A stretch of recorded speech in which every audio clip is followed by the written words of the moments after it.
Bapak, mohon maaf, rokoknya bisa dimatikan, Pak. Soalnya saya agak sesak, Pak. Iya, iya. Mohon maaf ya, Pak ya. Pak, permisi, boleh minta tolong rokoknya dimatikan. Ya. Soalnya saya terganggu, Pak. Oh, iya.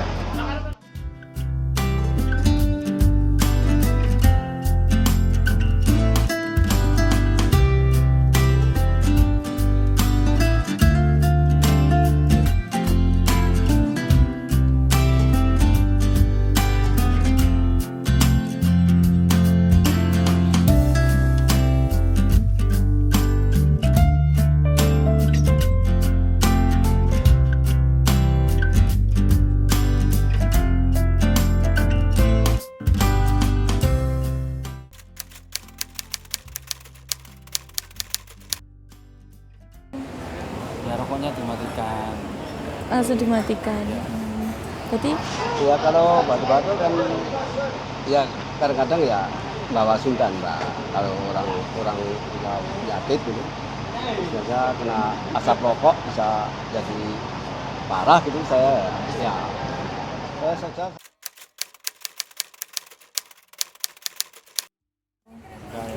Kita kan saling menghormati.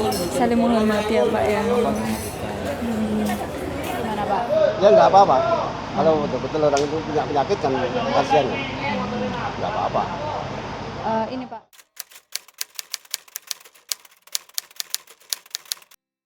Itu, Pak. Iya, tahu. Udah tahu, Bapak. Tapi masih sering gitu ya, Pak ya. Ya nawala kecan bukan. Oke.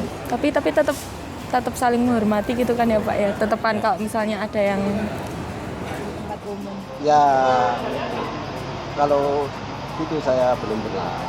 Berarti nggak tahu ya, Pak, kalau misalnya sebenarnya di Indonesia itu ada undang-undang yang mengatur larangan untuk merokok di tempat umum seperti terminal, Saya angkot. kayaknya belum pernah dengar. Oh, belum pernah dengar ya, Ya. Pak.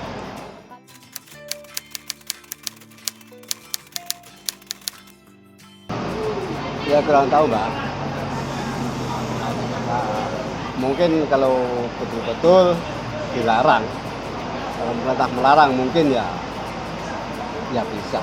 Oh, berarti selama ini karena kurang disosialisasikan, Ya. kurang ditegaskan juga ya, Pak. Ya.